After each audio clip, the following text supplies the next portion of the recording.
The first comic book show of 2023. I scoured the dollar bins, I picked up some books, and I picked up the first appearance of one of the most ridiculous characters that DC Comics has ever published. Up next on this video from Bronzeville Comics.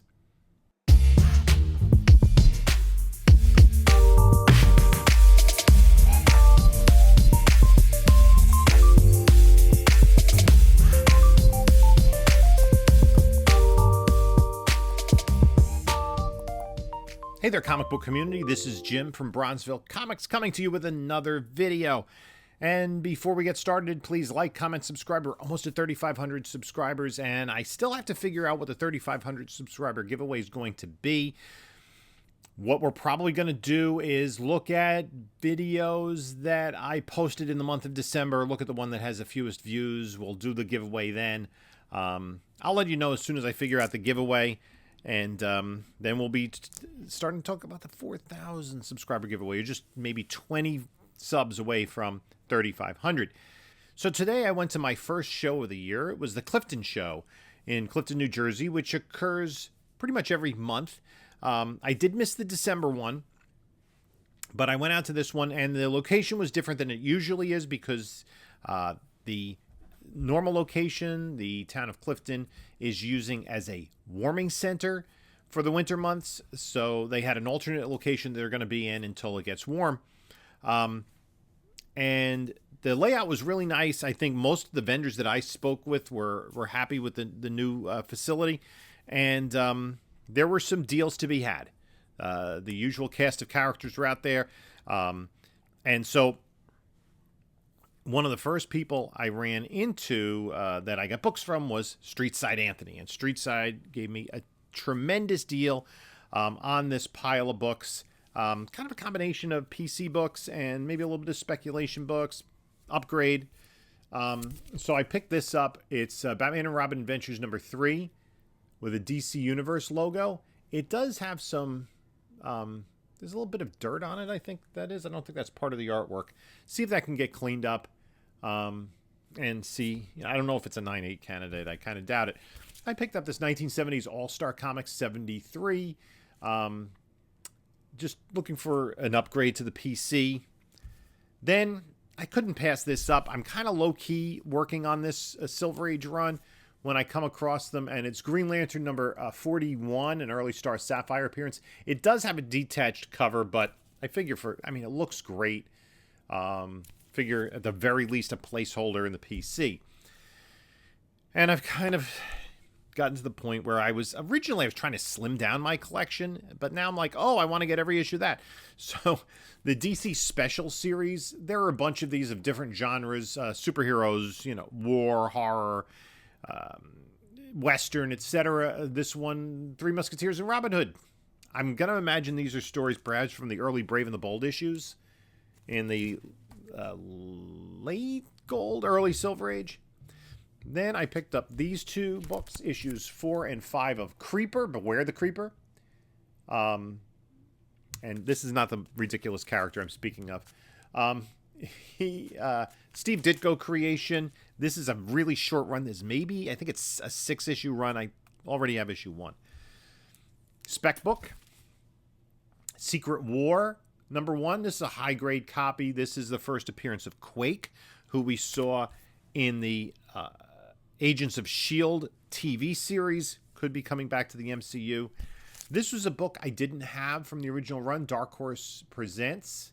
It says Dark Horse Presents Annual, but it's issue number 20. I really am a big fan of Concrete. Like to pick up those books. Superboy Zero Newsstand. First cameo appearance of King Shark. Uncanny X-Men. These are high grade. 213 Newsstand. This classic Wolverine Sabretooth cover. Then I picked up this book. I'm not sure if my PC I have this cover or the cover B. I think I came across cover B in a recent collection. I actually think my PC has the cover B, not the cover A. So this might be what I need.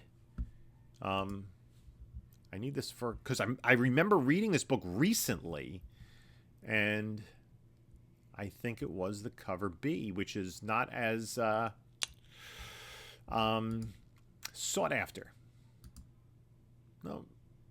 Yeah, no, that's the A cover. This is the B. I think this is the B cover. Yeah, this is not the cover I have in my PC. Is that Adam Hughes?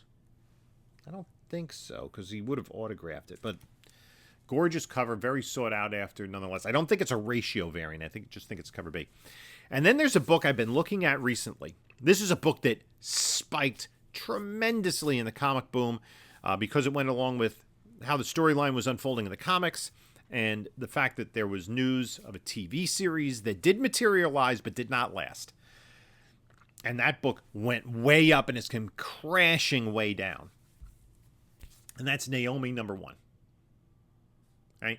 There was a CW series of Naomi, and I also picked up the variant cover, which was very popular. I believe this book, at its height, got to, I think, $500 in a 9.8, and has since gone way down. I think it's gone down below where it should be because the character is still at use in DC. Right? Now, the original series only ran 6 issues. The fair market value of a 9.8 is now $71. The high sale actually came out right after the book was released, before the comic boom in April of 2019 for $588. And it was, even early this year, it was in like the $200 range plus. The last few sales have been $77, $80, and $47. Now, the variant cover has not gone as high. And that is, it did go over $100, but I figured it was a kind of cool book to pick up anyway. I think there's a chance that we could see Naomi in the new DC universe because it's a character that they're using ongoing, and they could bring her into some property that we're going to see down the road. Not immediately, but in a while. So I went, as soon as I was going into the show, actually, I bumped into Erod. And he was coming out. I got there like 15 minutes late. He came out with a stack of books. I said, "You leaving already?" He goes, "No, I just got to put these in my car." He goes, "You got to check out Comics. They have dollar bins that are crazy." I picked up 54 books from the dollar bin. I'm not going to show you all of them. Some of them, I was like, when you're going through a dollar bin and you think one book is a different book, sometimes you get that, or think one book should be better than it is. So I picked up this. I don't believe I have this in my personal collection. It's the comic book adaptation of the Steel movie starring Shaquille O'Neal. I don't know how many of these are out there. It's probably about the same as the number of people who saw the movie. I've actually seen the Steel movie. It's really, really bad, based on the John Henry Irons character. A character we have seen in the Smallville TV series. Not the Smallville, the Lois and Clark TV series. No. I've gotten the Superman show wrong twice so far. In Superman and Lois, the current CW series, we've seen him as a recurring character. And he's not being played by Shaq. The movie was terrible. And since it had no connection to anything else in the DCU, it was just it was a really stagnant film. And I don't think Shaquille O'Neal is likely to join his former teammate Kobe Bryant anytime soon in becoming Kobe Bryant is the only person who has an Olympic gold medal and an Academy Award. Kobe got it for producing a documentary short, I believe. So, anyway, more on the dollar bin. Atlas Comics Phoenix #1. Atlas, why not? Newsstand edition. This is the first cameo appearance of Blackfire, Starfire's sister, in New Teen Titans 22. I picked up this because I was curious about it, and I never had picked it up originally. And John from Bronze and Modern Gods was talking about this run as an underappreciated Bronze Age run. And it's this late a Veneer Spiegel run of Blackhawk. You get this great Spiegel cover with Hitler on the cover. So I'm kind of going to try to low-key put that together. Fury of Firestorm 28, first appearance of Slipknot, who we saw die in the first Suicide Squad movie within minutes, and we weren't sure who it was. Green Lantern 88. This is I think it's the first appearance of Mogo the Living Planet, and written by Alan Moore and Dave Gibbons. So I think this is the John Stewart's origin as well. Amazing Spider-Man, number 336, part of the Sinister Six storyline. Remember how hot the Sinister Six was a little over a year ago? 2 copies of Fantastic Four 358, the first appearance of Pybok the Power Skrull. Only about 2 months before we know if we're going to see him. Issue 75, the last issue of Rom. This is a book I've shown before. It's a kind of a low-level spec. But it's Brave New World, and it's the first appearance of, and you can see him there between Shazam and Joker, the third Atom, Ryan Choi, who had his own series for a while, and was seen in the Snyder cut of the Justice League movie. Potentially a character that James Gunn could use in DC. 52, number 7. First appearance of Kate Kane before she becomes Batwoman. Again, I've said this before. TV show was canceled. The actress Ruby Rose, who played Kate Kane, left after the first season. They passed it off to Ryan Wilder. I think we can see Batwoman Kate Kane in the Matt Reeves universe. Legends miniseries number 3, first appearance of the current incarnation of the Suicide Squad, the one that's run by Amanda Waller. This book I was shocked to see in there, and I was shocked to see nobody else had picked it up. Batman and Robin number 1. This is the first appearance of Professor Pig. This has made hot lists lately, and I think they've been using him. They used Professor Pig a little bit in the last season of Batwoman, I believe. There's rumors that we're going to see him in the Matt Reeves, Robert Pattinson Batman universe at some point, maybe an Arkham show or something. Deathstroke the Terminator number 15. This is the first appearance of Rose Wilson, his daughter, as not a baby, but a toddler. And then, didn't have the first issue, obviously, but a run of Marvel Comics Presents with the Weapon X storyline. Those great Barry Windsor Smith covers. I like that one a lot. Not every issue, but for $1, can you pass that up? I didn't. I was unable to. Ghost Rider 72, some Bronze Age Ghost Rider for $1. These are 2 later issues that do have some value of Icon. These milestone issues are really sought after, especially the later issues. As some of the series were canceled and the print runs decreased. Fury of Firestorm 23, the first appearance of Felicity Smoke. Green Lantern 51, first cover appearance of Kyle Rayner. Talked about the milestone books. This is the last issue of Blood Syndicate 32. And it's about that time. Once you get into the 30s, those print runs get really low. Hardware, number 1, still in the poly bag. And these are books, I had stopped collecting it. And that was part of the reason the print runs went down. For late issues, 38, 40, 42, and 44. I don't know why there were only the even issues in there. And then this book, this is the last dollar book I'm going to show you. Gotham by Gaslight, number 1. Or just Gotham by Gaslight. There's no number on this one.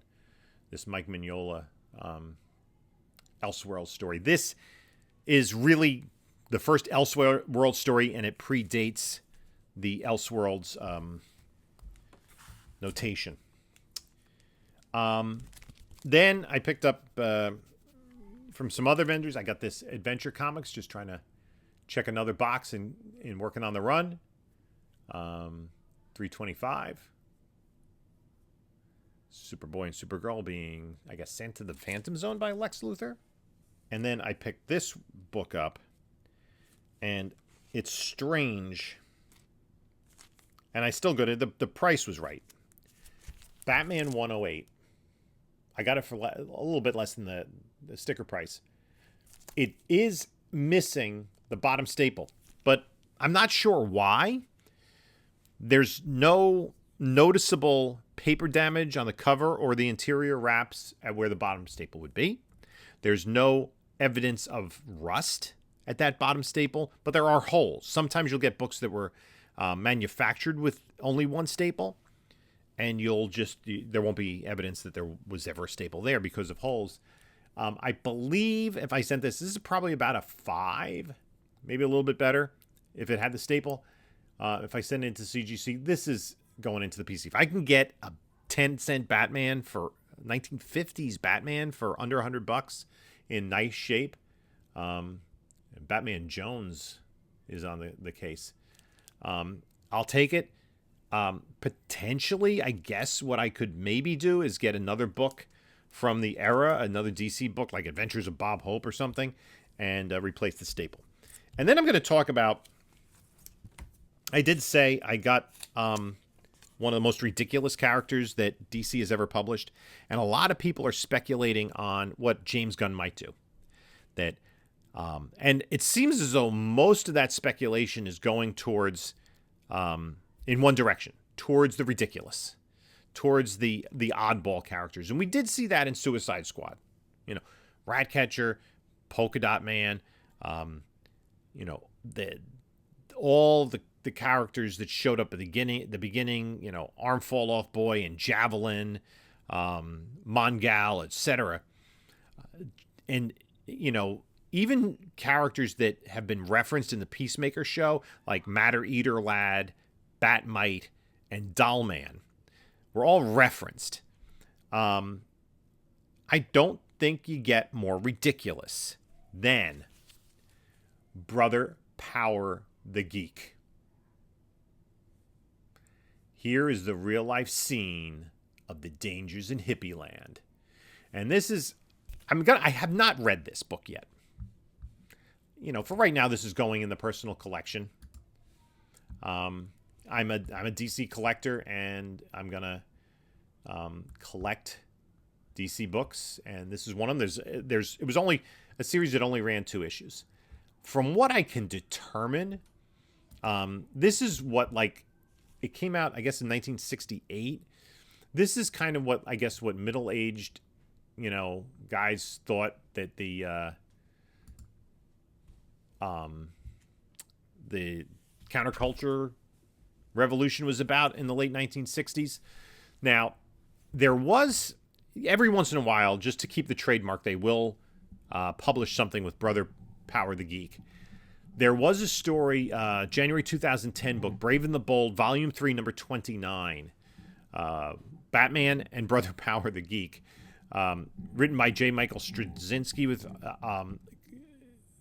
art by Jesus Saez, and it was entitled Lost Stories of Yesterday, Today, and Tomorrow. It's a really good read. I just read it recently, and it's like the shambling, almost zombified doll that Brother Power is, keeps coming back over the course of 40 years, from the late 60s to around 2009. And I thought it was just a really, really fun read. So, Brave and the Bold, number 29. I just picked up another copy in a collection. It's a fun read. And if you're a fan of Brother Power the Geek, and who isn't,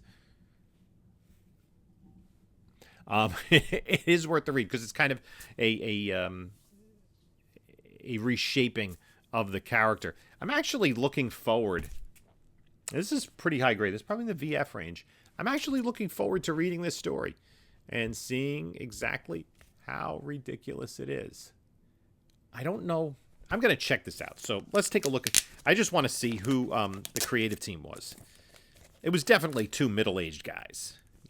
They weren't asking the young folks of the day to